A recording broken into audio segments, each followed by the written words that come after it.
Welcome to Biz Dev Live. I am so excited to be talking social media today with you. We are going to be interviewing Sandra Florent, and we're going to be getting into all the ins and outs of what you should be doing with social media, but we'll also get her story. A couple things that I want to make sure that you're aware of. Biz Dev Live networking every Tuesday at 12 p.m. It's a great networking experience, facilitated and guided by yours truly. Definitely check it out. It's worth checking out. And if you have not jumped on to the 2 p.m. Eastern LinkedIn Live with Steve Spiro and I on Fridays, Master Connection series. We did personal brand last Friday. There's going to be a great show this Friday. Really, really, really valuable content with a panel of experts. Without further ado, we're going to get into it right after the Biz Dev theme. Biz Dev Live, weekdays at 11 Eastern Time. Biz Dev Live, weekdays at 11 Eastern Time. Biz D with C, brought to you by Cameron T. Biz D with C, brought to you by Cameron T. This is business development, not even selling it. This is intelligent. If you watch it, I promise you benefit.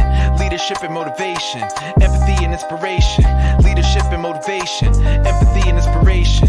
Biz Dev Live, weekdays at 11 Eastern Time. Biz Dev Live, weekdays at 11 Eastern Time. Biz D with C, brought to you by Cameron T. Biz D with C, brought to you by Cameron T.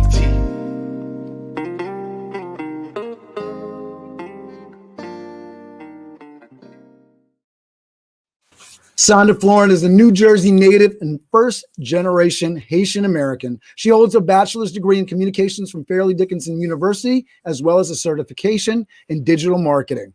Since 2009, she has worked in her communications industry, starting off as a freelance consultant, creating her own consultancy called Solo Dove PR, helping a variety of clients with their public relations and social media strategy. Currently, she is a digital marketing and social media strategist working with small and medium-sized businesses. Her information and her website is down below, so make sure you click on that. I'll mention that again later. Sandra, thank you so much for being on the show. Hi, how are you? Good morning. How are you doing? Hope you all have and it's Sandra though. I should have said that. I'm one of those that the Sandras and the Sandras are very particular about. I'm gonna make sure I get Sandra. Yes. Here we go. Sandra Florent. You see, it's the smile. It adds to it. All right. So Sandra, I want to get into your story. I want to get into what you're doing right now. But even before that, so I came upon you part of the EMRG media event, so event expo. So I'm in the hospitality industry. My other business, Toth Event Staffing, waiters, bartenders, chefs, kitchen assistants. So I'm tied into the event industry in New York City. They went virtual this year, and through the power of social media, they kept it going, and they did an online event. And you were on a panel in that event. So can you tell us a little bit about that panel and how you actually got that opportunity to speak on that panel? And then we'll jump into what you do, and we'll get into the history and all that jazz. Awesome. So with the panel, how it came to be is that you actually had to submit your idea of, if you were invited to speak, what would you speak on? And if you were part of a panel, what would your topic be? So initially, I sent in my information. You know, I wanted to talk about digital marketing. I wanted to talk about social media. And I wanted to talk about how using social media for your events is something that event marketers must do. Like, your event needs to have a digital component, whether you're live streaming at the event or, you know, you're doing live updates or something.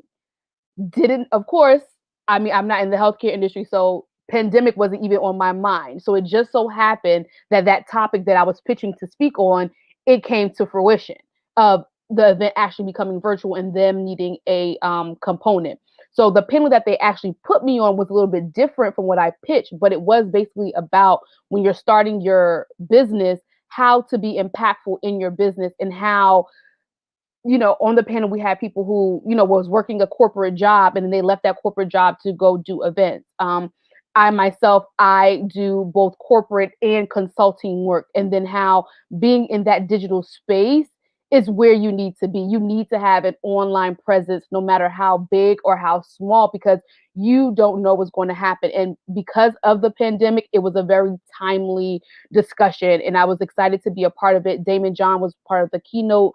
There were plenty of fireside chats going on, so I was happy to share my expertise with the attendees, especially those in the events and marketing, in the hospitality industry, where using digital may not be something that's always front of mind, because that in-house experience is what we really may be looking for. But you want to, in my how I like to do it, is you want to create that fear of missing out for people who did not come to your event, or you want to make sure you have a virtual component for those that may not be able to travel to your event. You want to have something for them as well, because it will create another revenue stream for you as well.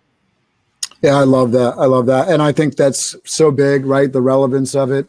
Now, I remember being an event planner back in 2010, and we had these things called Event Camp. And so we were doing all these hybrid kind of events, and we were talking about these sort of things. And it's crazy how we come 10 years into the future, and now it's like, oh yeah, oh yes, we can bring more people in, and the opportunity of, but I think the opportunity now, and I was just listening to a Gary Vee podcast this morning and talking with business owners, because wherever you are in the universe right now, you've been forced to go online. So if you were not comfortable and you were getting on a plane to fly to Europe so you could do a meeting, because the idea of doing a Zoom meeting just was like, that's silly. We need to see people.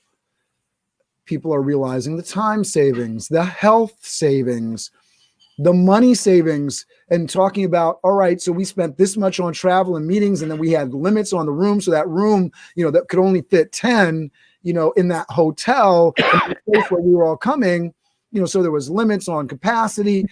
Well, we can put 40 people in a room, no problem, breakouts, whatever. So that idea that it's so useful. And then we have, the social media backing, so that, now it's automatically set up to record. So now we can take this content and repurpose and all that. So exactly.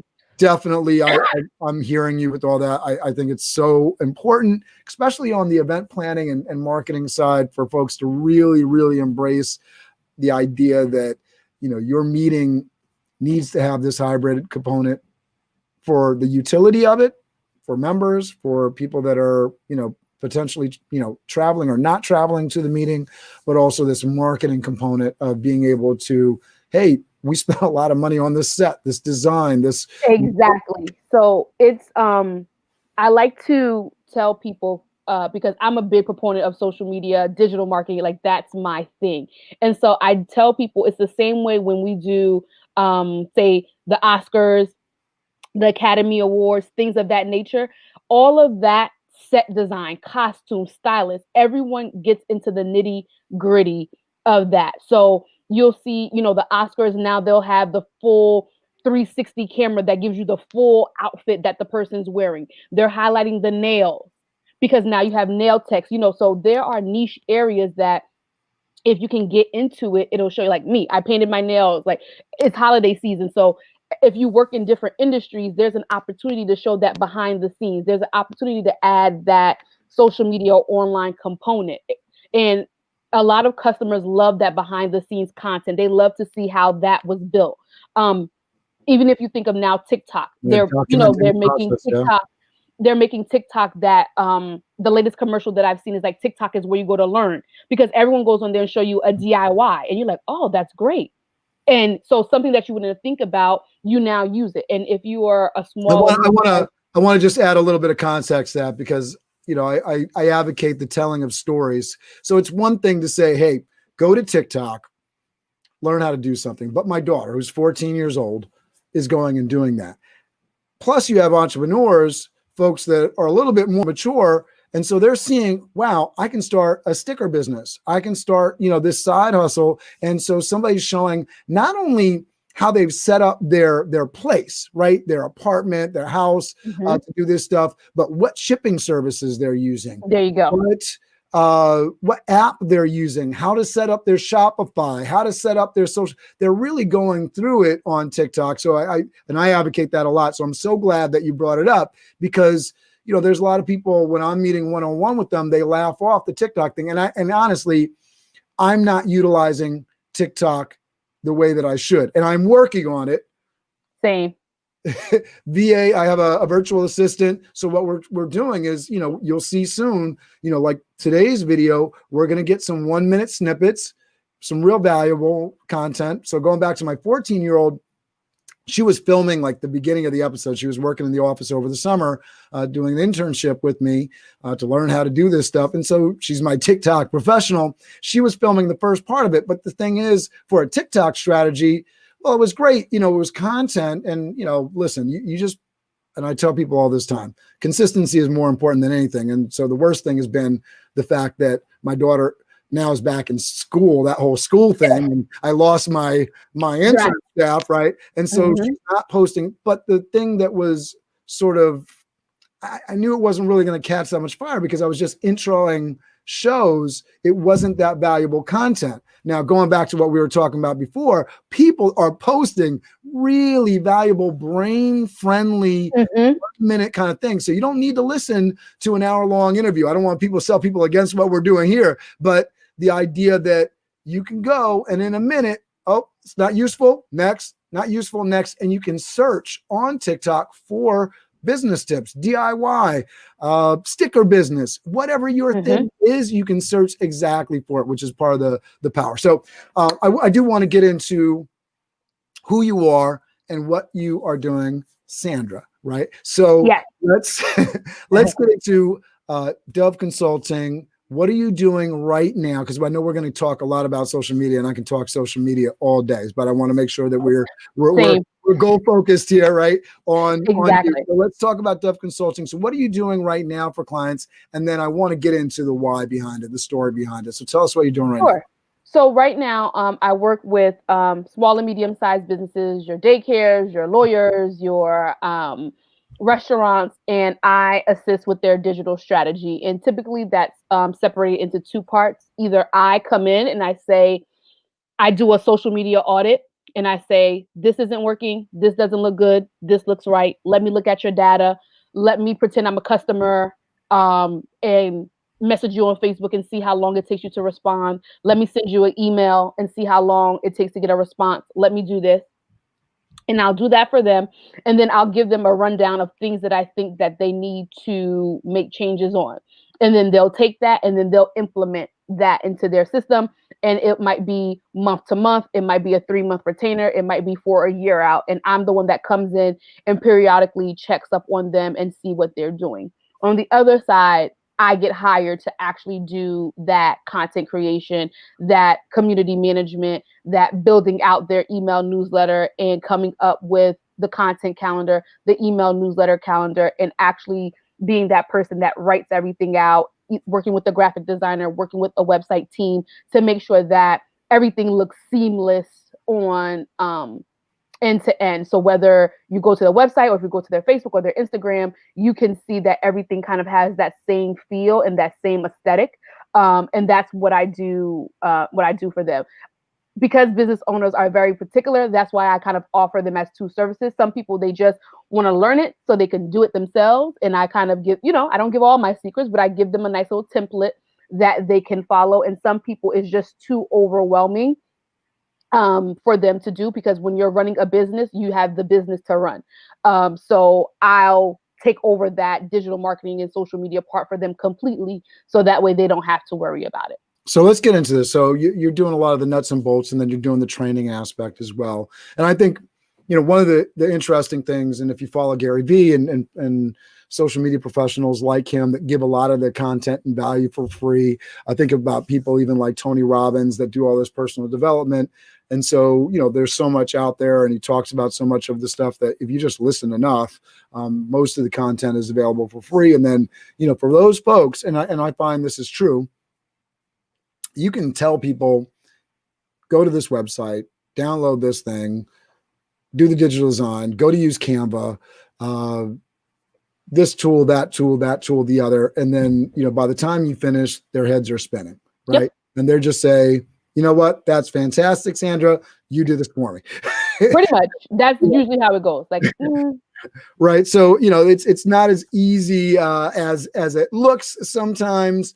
And one of the things that I found is that as I'm getting into this, so this is episode 155 of BizDev Live, and so as you get experience with it, you get better with it, and there's things that you just learn along the way that if you didn't have the experience there, that's what people pay for, and the value of working with a consultant. Obviously, you're passionate about this, the components of actually doing this work in social media, posting for other people, all that jazz, plus the actual training component. That takes a lot of wherewithal. You got to be in it and actually enjoy doing that, or else. And I remember having a point in my career where, going back basically around 2010, that same kind of time when I was doing the event camp stuff, because that was another moment of transition. We had the financial downturn. Not going to go into the full story, but I was laid off from a program manager job. I was trying to figure things out. My family was in another country while I was trying to figure that out. My wife is in Mexico, and the US government was like 13, 15 months, can't come back. So I'm like, all right, what am I going to do? And so eventually I opened up Toth Event Staffing, a hospitality company. But for a moment there, I was like, do I become a social media guru? I understood social media was important and everything, but the sales component. So I just want to say this for folks that might be watching this and saying, oh, Sandra is a social media. Anybody can do.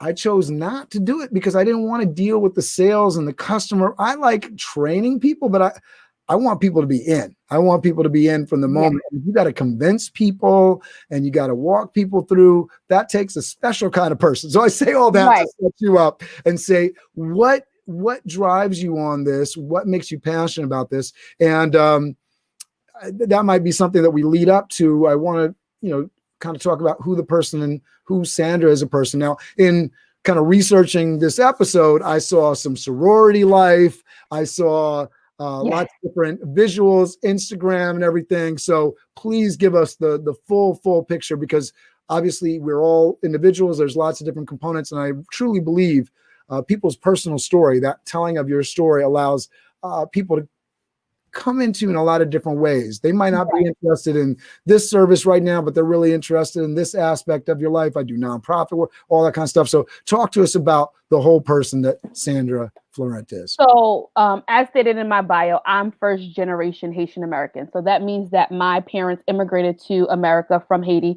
which is a country in the Caribbean, the first independent Black republic. We celebrate our Independence Day on January the 1st. So January 1st, 2021 is our Independence Day.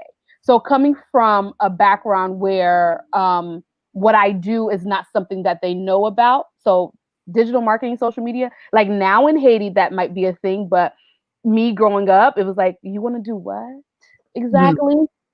That doesn't, like, you don't want to be a nurse. Like Haitian people, their top professions are doctor, lawyer, nurse, or engineer. Like those are your choices. And if you don't pick one of those choices, you're a disappointment. It's a cultural thing. It's just, those were the professions that they knew for sure would guarantee you financial freedom, and that it has a sort of prestige to them. Oh, my son is a lawyer. My daughter's a nurse. It has that prestige to them. So growing up, I kind of was a little bit forced into that direction. But Sandra does not like blood. I don't like the hospital. Engineering makes my head hurt. I do have the gift of gab, so maybe I could have been a lawyer, but testing things, I have testing anxiety. So none of that really came to me. So when I went to college, I initially started out as a business major to try to, do what people told me to do. First two classes, no, wasn't for me. We're in the red, we're in the black, and no. So then I went with what I knew that I really enjoyed, which was speaking to people and telling a story. So initially, I started out my career as a publicist. So I did nonprofit PR, I did event PR. I worked in PR agencies in New York and New Jersey, and that's kind of what I did. Then you bring on social media, and it was just something that I just started adding to the PR services that I did. And then it started to become a requirement. Like clients really wanted, I want to put a video up on YouTube. I want to promote on Facebook. And it's like, this is when Facebook just had a Facebook wall, and it was just for college students only. Instagram was not Instagram. YouTube was the Wild Wild West. Instagram, like I was on a beta test for Instagram when Instagram was giving out invites. So I'm one of those, I get on social media before it's what it is now. Like even now I'm on Clubhouse, and I'm testing it out just to see how it goes. And so getting into PR, learning about social media, it was something that I got the degree in communications, but I really had to do my own groundwork and extra learning to figure out what it is that I wanted to do. And coming from a background, like I said, where I'm a first generation American. So things that might be common sense or common knowledge for people wasn't common knowledge for me, or those connections that people had, I didn't have because I was from, a marginalized background. And luckily for me, I do have that gift of gab. Networking was something that I always was doing and didn't know the name of it. And so I did have people in my corner that kind of pushed me into that direction. I'll say one last thing. In high school, she wasn't my teacher, but she was a group advisor. Rita Owens. She's the mother of Queen Latifah, the rapper. So she was Mm, a teacher at my high school. And so they were that's doing so the cool. behind the music for Queen Latifah. And she invited me and a couple of other students to come while VH1 was there doing behind the music. And that's really where I learned what media was. So that's what interested in me in becoming a publicist, because I'm like, look at these cool people in their black outfits. There's microphones. They're talking to people. There's hair and makeup. They're checking off people on the list. And that really opened up my world into there's a whole other field of employment out there that I can get into. I wanted to ask about sorority life, so I'm glad you brought up the high school. So, what was the whole? So you had that experience, and that's amazing that you were going to school with Queen It was Latifah. amazing. Yeah, I yeah. didn't realize how big it And was she's such until an after the uplifting voice. I mean, she's just really a powerful, powerful, powerful voice. Yep. So, sorority life. So, in high school, I was also part of the auxiliary group. Mm. So I'm a member of Zeta Phi Beta Sorority Incorporated. This year, 2020, we celebrate 100 years. You might have seen my sorority sisters stepping at the Macy's Thanksgiving Day Parade. We were the first Black sorority to step at the Thanksgiving Day Parade. And this year in 2020, we turned 100 years old. So it's still our centennial till January 15, 2021 at 11:59 p.m. So we're celebrating up until the very last moment. So Zeta Phi Beta Sorority Incorporated has auxiliary groups for our youth as well as adult women who did not get a 4-year degree. So in high school, I was part of the Arcanet Club, which is for young ladies of high school age. So while in that program, you can consider like a mentorship program, learning about womanhood, learning about women empowerment, doing community service activities. Um, so while in that group, I really started to really blossom and kind of expand my horizon, making new friends, going on different trips, meeting members of the sorority. So I knew once I got to college, that was the sorority that I wanted to be a part of. So while in college, as luck and coincidence would happen, the chapter that I joined, the Beta Nu chapter at Fairleigh Dickinson University, is the graduate chapter was the one that sponsored my youth auxiliary group. So how it works is a graduate chapter. So that means those ladies who already graduated from college and are now still members, they sponsor youth auxiliary group. So the youth auxiliary group that I was a part of was sponsored by the graduate chapter that also sponsors the undergraduate chapter at Fairleigh Dickinson University. So when I did become a member, I already knew these ladies. Like it was already that lineage of, oh, I've known these ladies all throughout high school. Now I'm in college, and we're going to now become closer on a deeper level because I'm going to officially become a member. Sorority life was definitely good for me because I'm an only child. I'm the only female, so those things of being surrounded by strong, empowered Black women was something that I really needed, and not just family, because family is family and they're going to, love you. But sometimes you need that variety. You need to see what other people's experience was. And sorority life has definitely offered me that experience. And currently, I hold positions on our national and regional level just through my being part of the sorority, applying for different positions, being appointed to those positions, and really getting to use my digital marketing skills, my social media skills, and even skills that I didn't think I had. I get to use it on the sorority level, on the sorority side of life, on the different levels of the organization. That's awesome. I think one of the things that's great is, I'm sure we're going to get into the idea of community around social media.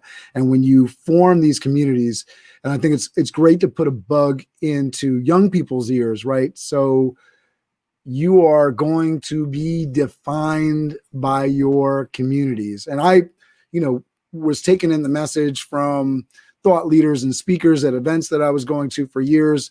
And I've mentioned this before on the show, the idea that you're supposed to surround yourself with mentors, advisors, guidance counselors, people that have been there before you.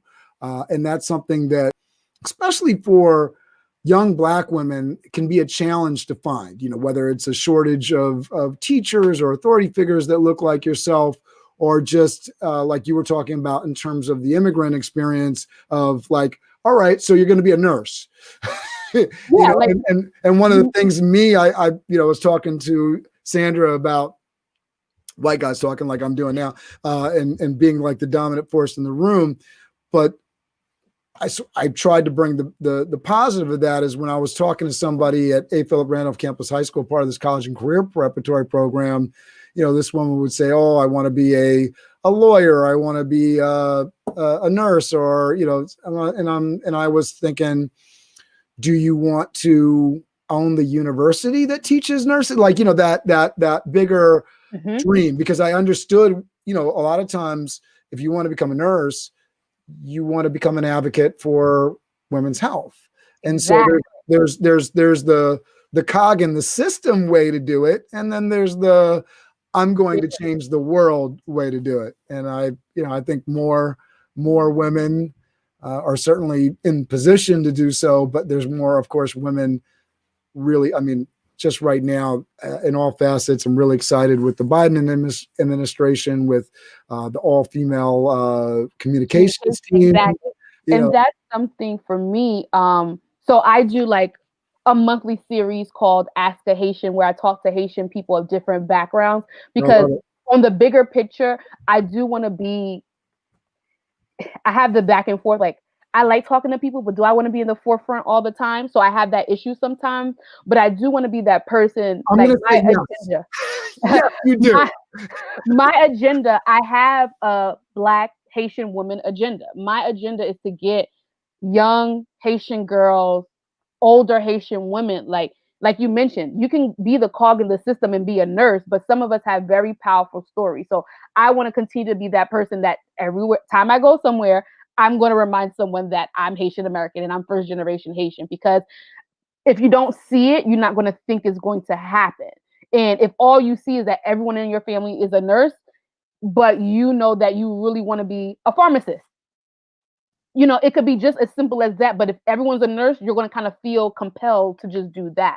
So I really want to make sure that when I do speaking engagements or I do things, I do mention that immigrant background, being that first generation person. And my bigger picture is to be someone that goes out and speaks to, Haitian-centered events, American-centered events, first-generation centered events, because I think the more that you see that there's someone who has gone through a similar experience as you, or that there's someone who's like, everyone who was born in America doesn't have the same experience. And I think that's something that now we're really starting to see, like, yes, everyone has had a different experience, even if you grew up in the same country. So I think like now that, of course, there's been a group of people that have been saying that, but I think people are finally taking the opportunity to open their eyes and see it. So I want to continue to be that person that opens people's eyes on the Haitian experience, especially because 2020 was the year that Haitians actually got put on the census.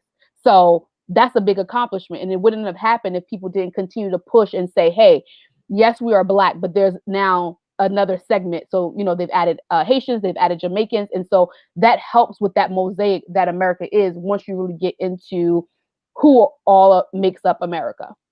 Absolutely. All right. So let's let's get into it because, and I just posted in the chat, people need to let you know. And I think this is really important. You know, I think anybody that's watching this, I think we all appreciate if somebody takes a moment out of their day to say, hey, your voice, your style, your grace, your ability to work with people is amazing, and you should be doing it more. And so often, especially when it comes to family and friends, they're quick to step in if you're, you know, you got something on your lip, you know, there's something wrong and out of place, right?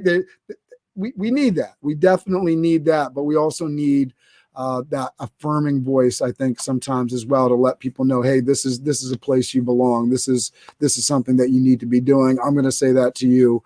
I Thank you definitely, so much. I definitely appreciated your voice amidst the crowd, and even more so as I'm hearing you tell your story today and how forceful you are with it, how just eloquent in terms of telling your story. I think that, you know, more people need to hear it. All right, so let's get into what we're here for today.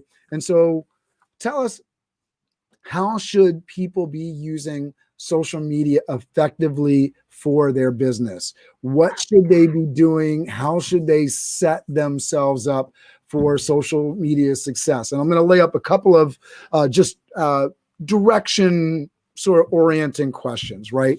One thing that's really important for me, as I understand it right now, is LinkedIn and TikTok are the two places for organic growth. Yep. You can be on Facebook and Instagram, and that's sort of insular. Yes, you can break out, but really the place is LinkedIn and TikTok. So I'll set that up. And then the other piece that I want to talk about is personal brand versus company brand. So if you could sort of help to differentiate those two things. So I think I've given you enough to play with.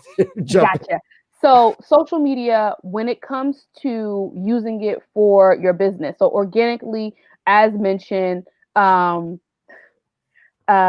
and TikTok are your go-to. Yasmin just threw her for a loop, and I'm going to say, listen, Sandra, as you get into this, don't read and try to talk at the same time. It does not work. All right, I know, right? Yasmin, So, but yes, LinkedIn and TikTok are definitely your places for organic reach. And so you can really make yourself into a thought leader on either LinkedIn or TikTok. And it's all about finding what it is that you like talking about and talking about that thing. You can talk about other things, but there should be certain things that when you discuss it, people come to you, whether you're a micro, nano, just think of yourself as an influencer, as a thought leader. I like to say that thought leaders are influencers. It's just different sides of the same coin. A thought leader is going to tell you whether they're a futurist that, hey, in 2022 we're going to be doing this, or they'll tell you something where they break down maybe a complex system to you.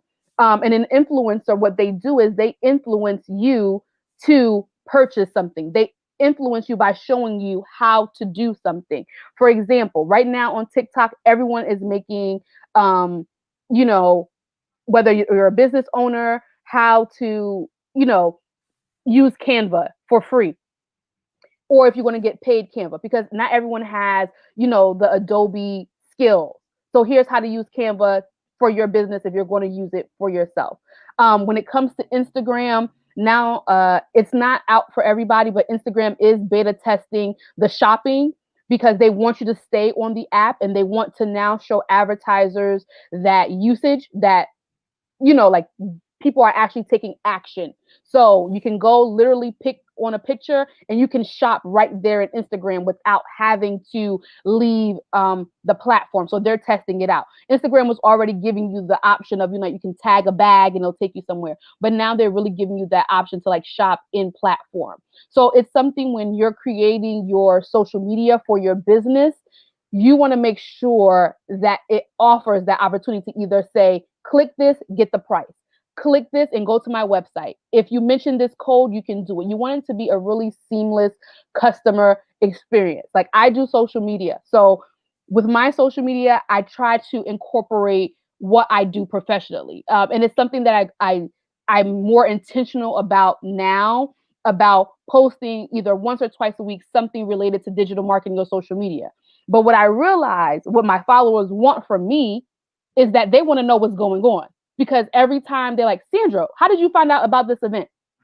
How did you figure that out? So what do? I give them the content that they want. So I post about Sandra says events you should know.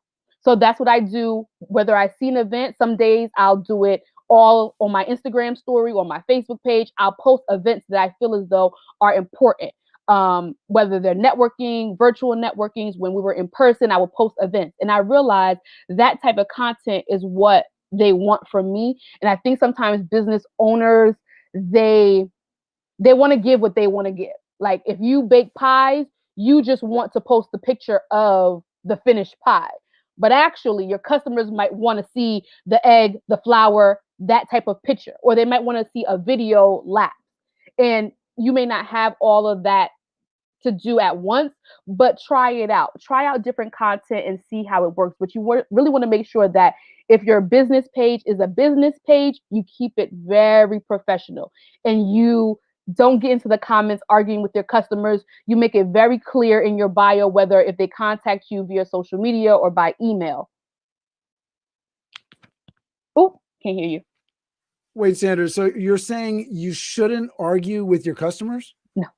And I've seen it, and the deleting of comments, like so similar to SEO, there are certain social media professionals who some agree it's okay to delete comments. I'm of the mindset, don't delete comments unless it's derogatory or it's a flat out lie. Because what happens is you delete that person's comment, they're going to come back and say, why did you delete my comment? So that impression is bad for potential customers. So what you want to do is have some stock answers already in place. Sorry, you've had a bad experience. Copy and paste. Please send an email to customer service at. Like you have to anticipate some of those things. And that's why I do the strategy part of social media and digital marketing, because I anticipate angry customer on Instagram left 5 messages. Boom. Yeah, let me speak to this because I think this is important because I want to kind of lay up 2 things for us to sort of tackle. One is, how are you setting up your business, one, so that you don't have unhappy customers? One, I'm on a 5 a.m. club call. And so one of the folks that are on there, she sells jewelry. And so she's usually, I don't want to say usually, but there's often a question that comes up around, because she's using Shopify and then the shipping thing is a little bit confusing. And some places it costs more to ship to. So she's trying to be careful with her shipping costs, but sometimes customers get through and sort of game the system. So here's a situation where it's not a service problem in the sense of that she's messed up, but they've gotten through the system and not paid what she has deemed the amount of money that would be the right amount of money to make shipping easy and the right way for her. And so usually my advice on that is, look, they just showed you the weak link in the system, or the challenge, like the thing that needs to be fixed. They did you a favor, ship it to them, unless that money is worth more than the effort. They just helped you out by showing you what to fix so that you don't run into that problem again. So don't get upset when somebody points out a problem. They're doing you a favor, especially if they're doing it early. And usually that one voice, there's one person that complains about it, but there was probably 10 other people that just was like, oh, well, that sucks. I'm not going to again. So you want to address it. I think that sort of highlights why you want to leave that comment up. And then the other side of that is set up your business so that your customers are raving fans, so that when they do leave a comment, you can then really highlight that. We just did this show on Friday, and there was lots of great comments. And this is why you might want to go with the Tupperware model, especially if you got a product like jewelry or beauty products or something like that. Set up your online event, send some samples out to people, get a live event going, have some people try. Tupperware is the original influencer marketing event setup place. Like that's what we need to study. Like Tupperware, like the Mary Kay's, the Avon. That's where, like, that's the original. Do you know how much someone has to believe in you to let you come into their home with the whole prop and setup? and then you take over their home and then you leave. So not only have you built a relationship with that person is now looked into their community as someone who's in the know. So if you study that, you can now use that into your business. So going on Facebook Live, doing like, I know a lot of people do like the pizzazz jewelry, like going on Facebook Live, setting up a room, those things that if you really study it, you can implement it into your business no matter how big or small, and you just scale it out eventually. You don't need the big production all the way, but you just start out, 3 pieces. I'm going to go live for 15 minutes, boom, do it, and then, go about the rest of your day or evening. So within your network, what are some of the businesses that you're working with and not working with? Because I'd love to sort of set up some value for folks, and maybe this is a video that you can send to them and say, hey, I laid out some stuff in here that might be useful to you. And then for folks that are in your network, maybe there's some businesses on. So maybe we can sort of pinpoint some types of businesses that, and really go into like the nitty gritty of like how that business might be wanting to promote themselves. Sure. So I work with restaurants, so food. So definitely with the onset of COVID is making sure that your website is up to date, your POS, that if someone contacts you, you'd be surprised how many people don't know where email address that. Yeah, and let me just, because I want to break this information down, because not everybody knows that POS stands for point of sale. We're going to get into the MBA kind of language, and I say this from a point of humbleness, because there was a time where I had to Google POS. I had to API, ROI.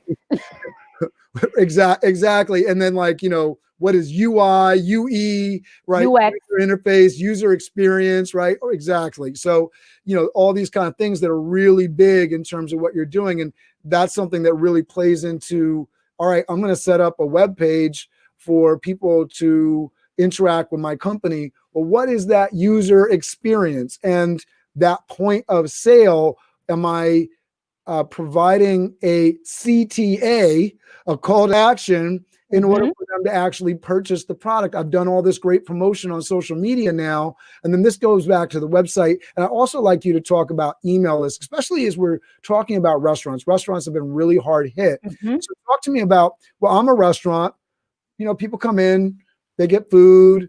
Maybe they come in and they pick up food. Why is an email important? Why is a restaurant owner or somebody that's in charge of the marketing for a restaurant, why do I care about email addresses? Email addresses are part of your bread and butter. Social media can go down at any time.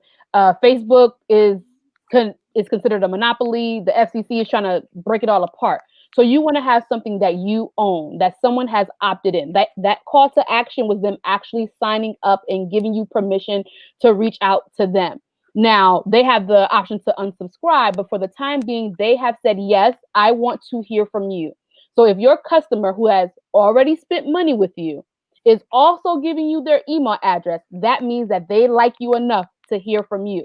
So that's how you need to look at it. And as a restaurant, you have your customers' email addresses. You send them promotions. You send them thank you emails. You send them a happy birthday message. You do all of that. So that way, your customer doesn't feel like the only time that they hear from you is when you want some money from them.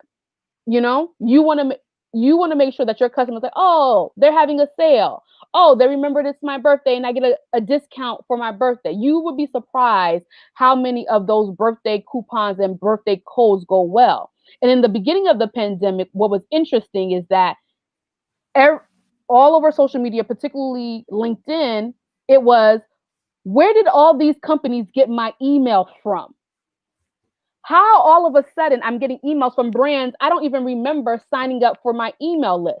So that should have been something for that marketing brand. You had my email for who knows how long, and just because of a pandemic, you're telling me we're in this together. We're not in this together. I haven't heard from you in 3 to 4 years. So even for me, I unsubscribe to so many email lists because I'm like, you cannot wait till something catastrophic like a pandemic to tell me you're thinking about me. Holidays have passed, birthdays have passed. You haven't done it. I have 2 thoughts on this. One, what's the right thing to do? Because I think that's really clear, right? If we're just reaching out to people selfishly and we're saying, hey, buy my product. So one, I'll just make a comment, which is a surprise to me. We were doing a lunch bunch networking program for a meeting professionals group in Westfield, and we were talking about people's favorite email to receive. And like you might think, a lot of the emails, because you're dealing with business folks, like, oh, that email that says they're buying my product or signing the contract. So that was like, big, but over a third and close to 50% of the room said what they liked receiving most in their email was a funny video. And I was like, what? Because whatever. I'm a business guy. I'm like, I don't necessarily do funny. I think, in a conversation, if I can say something that gets a chuckle, sure. But I do not think of myself as a comedian, nor do I put out funny content. Right? Exactly.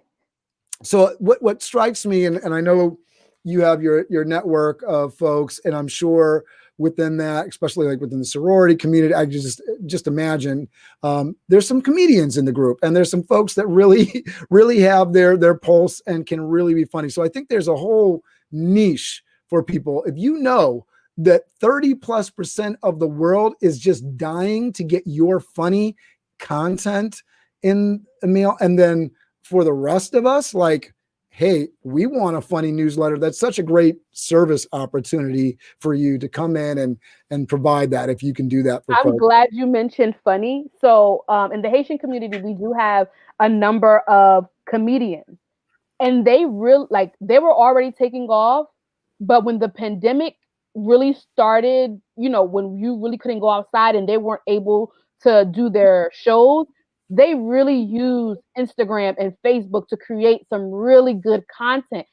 I'm funny in person. I don't think it translates well to emails. So, but even that, like, if you can get a comedian to talk about your business, make a funny skit about your business, let them do a testimonial. I really saw, and even now with, say, Kevin Hart and his in-home special that he did with Netflix, if you can use funny to your ability, and of course, it depends on the industry. So that's the other thing I want business owners to know. Everything isn't for everybody. Like certain industries, funny might not translate well.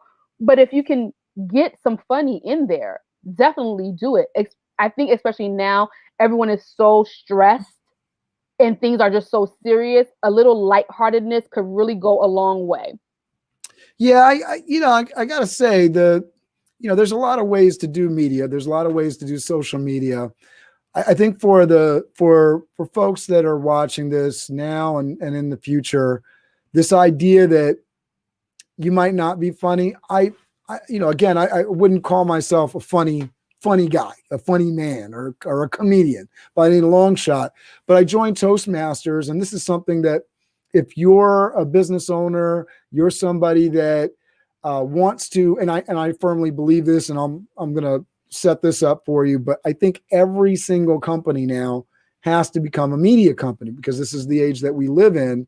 So improving your public speaking skills, being able to get through a sentence while you're looking at a camera without saying, and I say it all the time, and this and all that, but doing it to a point where if you remember, like the Mad Rapper from years, what I'm saying, like, you got to be able to get your thoughts across in a way that people actually know what you're saying. That's important. And you can practice it. And like the public speaking thing, if you want to get better at funny, all it really takes is, it's like learning a language. I'm not saying that everyone's going to become Kevin Hart, but you can learn how to tell a joke. The jokes are already written. And I found myself, just from the effort of saying, oh, humor is important, and placing it as a priority, I said, all right, I'm going to become the joke master. There's a position with Toastmasters, you become the joke master and you tell a joke. Again, don't think of myself as a funny guy. I don't do that, right? Tell jokes. But yeah, I practiced it. One time I told the joke, it was, rehearsal, like it landed all right. Landed, I think, okay in the Toastmasters. I told it again, flat, right? So, it's the practice of building that skill. And then the other day I found myself, I'm thinking in the shower, I was like, oh, I thought up a joke. Now, I'm not saying the joke was funny. I'm just saying that. But you put that effort I try. behind it. Exactly. So I definitely I do try to insert humor. I am a lighthearted person. So when I do my public speaking, I try to convey that. So I will either sometimes I'll try to make an icebreaker or a little bit of a joke when I do have to do presentations and things, just because humor relaxes you, because Yeah, your audience sometimes is just as tense as you, because they're trying to, okay, she's going to drop some gems, I need to make sure that I take all my notes, and I'm just like, listen, this is a conversation. I'm gonna talk to you, not at you. Don't worry about it. you know I talk with my hands. And so that's even something that I noticed too, like when I would post pictures of my public speaking, and I would say, is it a Sandra event if my hands aren't up? And it was just like, oh, Sandra, you're so funny. You really, and that's it's great. that's my thing. Like I really, like, I'm controlling myself now to keep the, but that's how I talk. I'm a very, expressive speaker. And so when people see that, it's like, oh, okay. I just want you to take in what I'm saying and pick the pieces that will really help you with your business, with social media, and then we can go about our day. And then if something piques your interest, to get back in contact with me. So I think humor definitely is something Yeah, that and the only reason I mentioned it was just the idea of, if somebody wants to get good at something like social right. media, it's a language, it's a thing, it's a skill, it's a subset, and there's books, there's training, there's programs, right? Whatever it is, there's a way to get better at it if you are so inclined, right? And so If you want to. to that point, we're talking about every company being a media company. So right now, if you're a restaurant, if you're a jewelry company, and probably more so if you're a jewelry company, you're probably getting comfortable with e-commerce. But if you Mhm. own a storefront, or maybe you're doing Mary Kay before, and so you were, or Avon or something like that, and you were comfortable calling people and emailing people, but now you're feeling like, hey, I need to be out front more. I need to host some of these virtual events. How do I do that? How do I create this media? And then going back to kind of where we started this conversation on the whole event thing is, all right, now I'm putting all this work into my presentation. I got my background. I put my outfit on. I put my makeup on today. How do I maximize this moment? How do I maximize this opportunity in front of me? The camera's on, the lights on, I'm all done up. How do I then create some content that I can use going forward? Because I think one of the big challenges is it's a crowded world. It's noisy in the sense that there is a lot going on, and people's attention is really all over the place, right? We have more options than ever before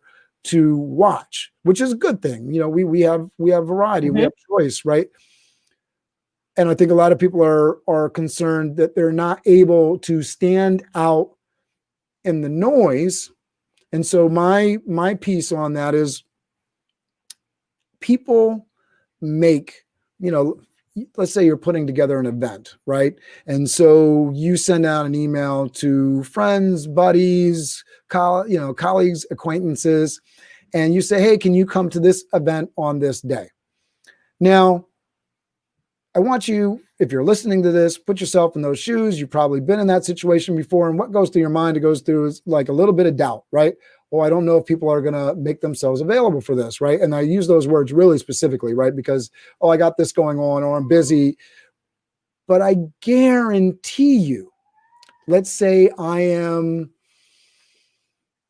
who's somebody that you really admire, Sandra, that's out in the world, that's a celebrity that everybody would know? Bosma St. John, All right. I don't know that person, but let's say that person. head of marketing for Netflix. She used to be at Uber and Okay. Pepsi. What's her first name? Bosma St. John. All right. So let's say Bosma sends out an invite to you. Let's say that day you had a medical appointment, a hair appointment, and a dentist appointment, and you were supposed to be going hanging out with your mom. And let's say that's like a couple weeks away. Would you change all of your plans to go attend this event with Bosma? Yeah. Because you would make it a priority, right? It doesn't matter what's going on. Yeah. Bosma St. John has an event and I can be there, I'm going. And I think, and then I know what people are thinking now is like, well, I'm not Bosma, so people aren't going to come in and hang out with me. And so this is the thing. Bosma is only Bosma because she's worked to get herself to a position I'm also assuming, without knowing Basma, tell me if I'm wrong, that she's a very eloquent speaker, that she has a lot to say, that she provides a lot of value. So these are things that we can do. We can be eloquent when we speak. We can practice and rehearse that, right? We can provide a lot of value. We can provide valuable content. And so people will then, guess what? Make us a priority. But they're only going to do that, right? Because you can be amazing, provide valuable content, incredibly eloquent, have a product or service that's fabulous. But if nobody knows about it, yeah. So let's talk to us about that, Sandra. So I would say, even for me, I do social media a lot. And even me, sometimes it's the self-promotion, because social media requires some selling. And selling is something that you have to practice. You have to do the self-promotion. And so I've started to automate some of those self-promotion posts, or sending out emails, monthly reminders, and starting to automate that process. But you have to talk about what it is that you do. You have to. Whether, if you're not a social media person, that means in person, when you see people, you remind people that this is what you do. If you're sending out an email, your email signature, add a little blurb, add your website. If even in your church, your sorority, whatever it might be, you want to mention what it is that you do. Now, if you are going to be transitioning, because I feel like everyone is a little bit in that entrepreneurial space right now, where they work a 9 to 5, but they want a side hustle, they want a side business. So either pick if you're going to talk about one or the other, or if you're going to talk about both. So say if you are a nurse, but you also sell body care, merge the two, because, oh, you're in the medical field. That might make sense of why you do the body care, because you've seen how, on the bedside, your patients, their skin is so chapped and their skin is so dry. So you want to make sure that you do that self-promotion, and it's just about how it's done. It doesn't have to be such a hard sell, like, buy my product, buy my product. It could be, I make products for chapped skin because I've seen what it's done to patients in the hospital. And because we're washing our hands more times than not, our skin is getting more dry, which makes you susceptible to, germs or things, because it can get in if your skin is cracked. So you do want to talk about what it is that you do, and you just have to find your pace and your rhythm of how you do it. So is it weekly social media posts? Is it monthly emails? Is it joining virtual networking groups? Like, even for the introverts, because I'm an extroverted person. And earlier this year, I did a talk with some college students about how to still thrive if you are an introverted person. And they were like, from you, extrovert? But I'm like, yes, I can understand what it's like to have to talk about yourself and do things when you're not comfortable, or if you have social anxiety. You just have to pick what it is that you like to speak about, and give yourself a time frame. I think sometimes we have that dive into the deep end of the pool mentality, when you can actually just piece it out. Like, if you have social anxiety, tell yourself, okay, I'm giving myself 15 minutes in this Zoom call. I'm going to put a short blurb in the chat box. I'm going to say hi to 2 people on the panel, and then I'm going to leave. Very simple. And if you give yourself a little game plan for these virtual events, you can go. Or maybe having the camera on makes you anxious. Find a really nice professional picture of yourself, make it your photo, and then you can run through what you need to do. So I think those little steps, but remembering that you need to talk about what it is that you do. No one knows what you do if you don't talk about it. Yeah, I absolutely agree. So go back to like a guy like Gary Vee that wrote the book, Jab, Jab, Jab, Right Hook. I think it's called, the idea that you provide value, provide value, provide value. And then you say, hey, I have this offering, this service, this thing that you can take advantage of, right? And so people want to give you when you give to them. So provide more value than you ask for, and it'll launch. And then the other thing that I will say is work with somebody like Sandra and make sure that your stuff is set up to go consistently, especially if your business is busy or you got a lot of things going on. It can be very difficult to keep up with social media. So going back to what she's talking about in terms of automation, getting something like you got free tools like later.com, Canva, which you can use for free. I use the paid version every day, takes the backgrounds out of images. I'm able to pull things together just so quickly. And that's so important. And the other thing I'll say on personal brand for anybody that's got a business is headshots and photography.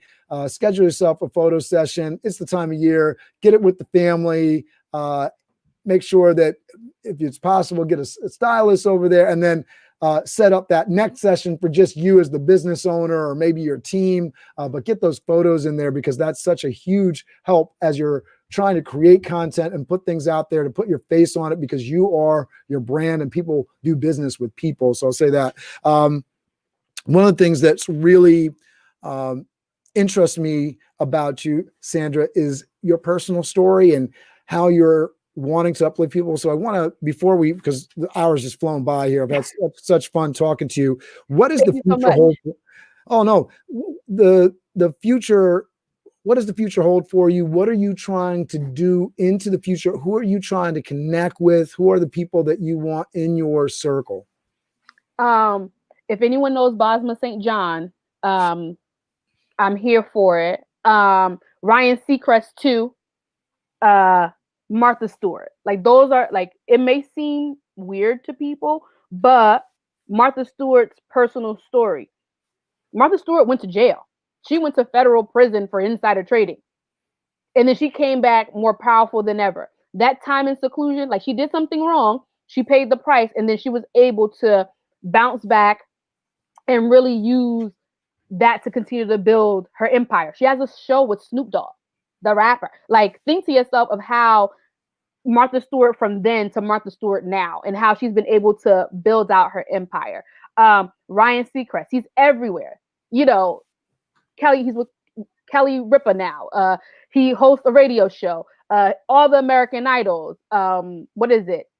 All the little Entertainment Tonights and, you know, Access Hollywood. He's done all of that. And so those type of people I'm inspired by because I like to do different things. I like to storytell and do digital marketing in different industries. So for the future, and of course, Bosma St. John, she's right now, she is the marketing executive for Netflix. She used to work at Uber, and she used to work at Pepsi. So she's just a very well-rounded marketer, and she has a very powerful personal story as well as a professional story. She is Ghanaian. She's from Africa. She has very fly nails. She always has some really nice hairstyle. And her basic tenets are showing up as yourself. I even have her quote on my website, sandraflorent.com. So for me, I want to be a top level digital marketing officer. I do want to become a C-suite executive because I do feel as though we need more Black women in C-suite positions. And that's a goal that I have for myself. I do want to be in the C-suite in a digital marketing, social media capacity, really making sure that businesses keep social media, digital marketing at top of mind and not just waiting until a pandemic hit for everyone to realize that their websites weren't up to date or that if people were searching them on social media, it was taking them somewhere else. So I really want to make sure that the digital sphere is really educational as well as informative and fun for people. And then I still want to continue with the consulting and working with small and medium-sized businesses to help them at least start the trek of making sure that their businesses have that longevity. So that way, I did a blog about how small candle makers only promote their candles when Bath and Body Works does their candle sale. And I'm like, if you know Bath and Body Works does their candle sale this year, why didn't you also kind of start your own marketing campaign in anticipation? You know, don't wait until that day. So I really want business owners to start thinking about that marketing and digital marketing of their businesses. And so I want to be able to go out and speak to them, whether virtually or in person, and, you know, just take on more clients so I can really be that person that at least helps them with when they reach that point of they can no longer do it themselves to be and help them out. So I was just going to say, because I thought that was great and ties into the seasonal stuff, the holiday marketing. It's obviously we're shooting this during the Christmas holiday time of year. How should people, this is a great way, right? You know, you can go on to later.com. I mentioned that before. You can set up your Instagram for the next 30 days. There's lots of Mhm. social media. Facebook Creator Studio is amazing now. They've been testing that out. Definitely get into a Facebook Creator Studio. So you Buffer, want to set up Hootsuite. your stuff in advance. So take advantage of the holidays that are coming. So whether it's right now with the holidays, Hanukkah, we're in the middle of, I think, and then we have Christmas that's coming up, Kwanzaa. You got all these different international holidays that everybody's celebrating. New Year's is huge. I always, rather than I'm worry glad you said international holidays as well, because if you, I'm into the data, of course, as a strategist, but if you see that you have a high concentration of followers in Canada or the UK, find out what their major holidays are and offer them some type of special or an incentive for buying your product or logging on to your event. Like, don't only think of America if you're based in America, and don't only think of your country, think of internationally. That's another thing that I have been working on, is figuring out how to be more intentional with hitting my international base and seeing, you know, what demographic of people are international and how can I cater either some content or information to them. You want to do that. And plus, there's a ton of food holidays. Like, there's a holiday for everything. Like, if you literally just Google what does this month stand for, like, you have domestic violence awareness month, you have breast cancer awareness month.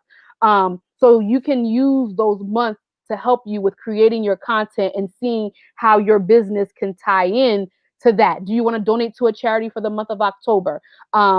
It's American Heart Association, you know, what do they have for diabetes and what do they have for heart health month? You can find those things and it kind of helps you so you're not rebuilding the wheel. Yeah, it makes it easier to set things out in advance, make sure you're tying into things. And then if you're informing other people of other holidays and other cultures, you're delivering on value and promoting your product and Mm-hmm. service at the same time, which is a win-win-win. All right, so let people know where they can get a hold of you, Sandra. Make sure they understand. I know I have your LinkedIn address down below on YouTube and then over to the side on Facebook, but what are the places they can follow you online, and who should be reaching out to you for help with their social media? So if you are a small to medium sized business, even a large sized business, let me not limit myself. So if you are a business in general and social media digital marketing is just becoming too cumbersome for you to do, reach out to me. If you are a business and you're trying to understand how to use social media and digital marketing for your business, reach out to me. Now, my website is sandraflorent.com. I have a contact portion all over there. You can put in your information and what you need assistance with. You can also find me on LinkedIn. Simply type in Sandra Florent. I'm on Instagram _ Sandra Says _ because that's my niche.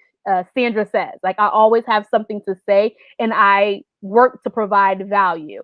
So you can find me on Instagram _ Sandra Says _ I'm on Facebook as Sandra Says, and there I post events that I think people would be interested in. I post about you know, just social media tips or, you know, things that are coming up that you should be, that you want to know, like your Chamber of Commerce.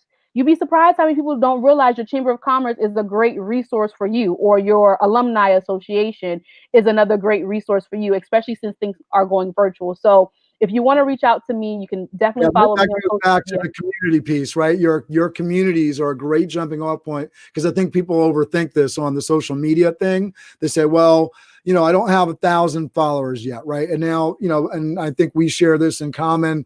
I know for me, I'm just building my thing, you know, up. It's 188 subscribers as of today, December 14th. 2020. And the cool thing about that is that as you build, it takes one subscriber at a time. And so Yeah. as you can stay consistent with it, you're building up. For folks that want to work with you and they say, well, Sandra, you don't have 1 million followers. What do you say to that? And how do you kind of bridge that gap? I know you're probably working on promoting yourself and building that up a little bit. And when you get busy, it goes by the wayside because you're working on other people's businesses. But how are you sort of bridging that gap? What are you doing to increase your own following so we can sort of mark this day in history and see where you go? I know I'm looking forward to being along with the journey with you. Thank you so much. So for me, it's about really realizing that I have to be a personal brand, that Sandra Florent is a brand. And so once I've decided to become more intentional about I'm a brand, what is it that I want my brand to be about? Digital marketing and social media, speaker, advocate for first generation students and first generation in general, and particularly first generation Haitians. And so once I was finally able to decide that, that's when I really start to use social media. Though some of my social media is a bit more personal so that we can get to know me and I input my digital marketing skill, my events into that, that's when it started to grow. And because I do work corporate America and I do consulting, so sometimes it becomes a conflict of interest. And that's something that I had to learn too. Like sometimes when I do work a corporate job, my personal brand suffers a little bit because I've signed something that says I can't promote anything that mirrors the clients that I'm working with in-house. So as I'm trying to like navigate those legalities, I'm realizing that I still have to talk about what it is that I know. So if I can't show a particular client, let me at least use, you know, a hypothesis to get what I want to get across. And social media takes time to grow and you have to be consistent. And like you mentioned, sometimes when I get busy, it falls by the wayside. So that's when I'm really starting to get into automation of certain things and placing things out there. But it takes time to grow, especially if you transition, say, from one industry to another. Me and Sandra are going to work together. So we're gonna get on this because my Instagram is horrible. And you know, there's certain things like my TikTok I got to improve. So you can mark a place in the sand right now and see where we are right now and where we are 6 months from now. I know for me, you know, starting this journey with YouTube, I'd had the YouTube channel up for a long time and there's over 40,000 views on my channel. Unfortunately, most of those views were from, or fortunately, however you want to look at it, from dance videos that we did with the college and career prep group that I did back in, you know, the early 2000s. So there was tons of content there. People were looking at it, but it wasn't Biz Dev Live and it wasn't just Cameron Toth. It was, so I've had to sort of even hide that a little bit because it's like, well, if you're coming to my channel, I want you to see what you're here for. And right. I want you to be here for is this. So protecting your personal brand, it takes some time to figure it out. And I think that's really important for people to understand that, you know, just because you work in social media doesn't mean you're going to have everything. But, you know, once you commit to it, this is the thing, exactly. Right? You commit to it. The goal, the end goal in terms of selling your services isn't going to be necessarily found in the followers and the clicks. It's going to be found in the cash sales. So I'm trying to get hired. So as much as 1 million followers or things is great, but those can be vanity numbers if people aren't sending me an email telling me they want me to sign a contract and become their social media marketer. Or if a company is not saying, hey, can you come in and do a speaking series to help us understand our first generation employees. So while I do love the numbers, I think I have about 1,200 followers on Instagram, about 200 followers on Facebook. I still get leads. I still get, oh, Sandra, someone saw your Ask a Haitian video. Would you like to be on this panel? Sure. So that's what I'm mainly concerned about. But I know sometimes if you're just looking and you're like, wow, she has a low follower count. So it can maybe come off as a little bit negative, but I am more concerned with getting booked for consulting services or being hired by a company to do the digital marketing and social media. But it is something that I'm definitely being more intentional to work on. I don't think you got to apologize for it at all. And I think one of those things that, like you were saying, you've sort of made this decision to sort of put yourself out there. And I think that's the big deal. Like a lot of people just need to do that. It was amazing as we were starting the pandemic. You can follow this lady. I went to high school with her. And so just this year, she started with a couple hundred followers on TikTok, which isn't a lot. You know, you have, I remember back in March, you had a couple hundred followers on TikTok. I'm not a teenage girl that dances, and I have 50 some up followers. It's not that hard to get a little bit of a following on TikTok. So I'm following along with her because I'm, looking at the social media things and look at the value of it. And I noticed that she was using it in a really creative, funny way. Talk about humor. She uses humor. So she's at That Loper Lady. So ThatLoperLady, at That Loper Lady. So back in March, she was at a couple hundred followers. And then you go fast forward to May, she's at 10,000 followers. Ooh. Pretty impressive, right? Okay, cool. And then fast forward to now, she's at 2.6 million followers on TikTok. Awesome. So, going back to like, I want to be on TikTok and have a good strategy, but she provides great value. It's humor. She has a great laugh, and she's a great, with her husband and the family. And it's just, it draws you in, and she's active and she's consistent. So she's doing a lot of the things that make sense. The important message here is, first of all, that you can do it. You can go watch her channel. There's no, what's the my guy that does amazing stuff on there, Jason Derulo. Oh, yes. She's no Jason Derulo. The production, she doesn't have film crews and all this kind of stuff at her place. Just her with the phone. She's got 2.6 million followers. She's making sponsorship money. So first of all, I just want to put that out there because, listen, that possibility exists for all of us. We have this tool that we can put to good use. TikTok is a great way to create some media content that you can also use on LinkedIn. If that's something, she wasn't, I don't think she was really selling anything. I know she's does some real estate, all that kind of stuff. She was just being funny. And now she's going to go on a world tour based on the revenue that she's bringing in from TikTok and the sponsorship dollars of sponsors that want to be involved with her. So let me just say that in terms of that. But I want to go back to what I was saying before. We're going to mark this place in the sand. And I know that as you continue to lift your voice and let people amplify that, the growth will be exponential. So again, I'm going to have you just talk to folks about the website, where they can find you, and say goodbye to everybody. And then we'll play everything off with the biz dev theme. Awesome. So my website is Sandra, Sandra, Florent, FLORENT.com. And right on the website, you can send me a message if you're looking to hire a social media or digital marketing strategist, either for a business or company that may need someone in-house. You can follow me on Instagram. My Instagram is _Sandra Says _ and on Facebook, you can like my Facebook page, and that's Sandra Says as well. And so my social media, my website are the places that you get to know me. You get to know Sandra. And when it comes to taking that step to hiring somebody to help with the social media, come up with the content, doing a social media audit, that's what I'm there for. And social media, digital marketing is something that I can talk to about all the time. In addition to that, I will say public speaking and talking about networking, first generation students, women empowerment is something that I do as well. So you have that opportunity on the website to contact me in regards to that. There is a portion of the website that tells you a little bit about topics that I've spoken on. If you go to my YouTube, which is also Sandra Says, you can see some videos of past interviews. And as we mentioned earlier on, I was a part of that panel through the EMPR. So they finally just sent over the link. So soon enough, that panel should be up on my YouTube channel as well. That's awesome. Sandra, thank you so much for doing this. Say goodbye to everybody. Bye, everyone. Enjoy the rest of your day, night, whenever you're watching this. And I hope to connect with you somewhere online.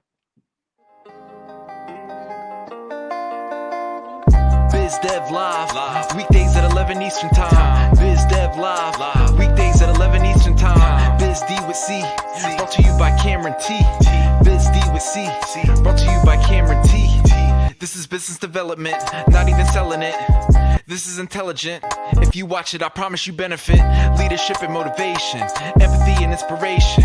Leadership and motivation, empathy and inspiration. Biz Dev Live, weekdays at 11 Eastern Time. Biz Dev Live. Weekdays at 11 Eastern Time. Biz D with C. Brought to you by Cameron T. Biz D with C. Brought to you by Cameron T.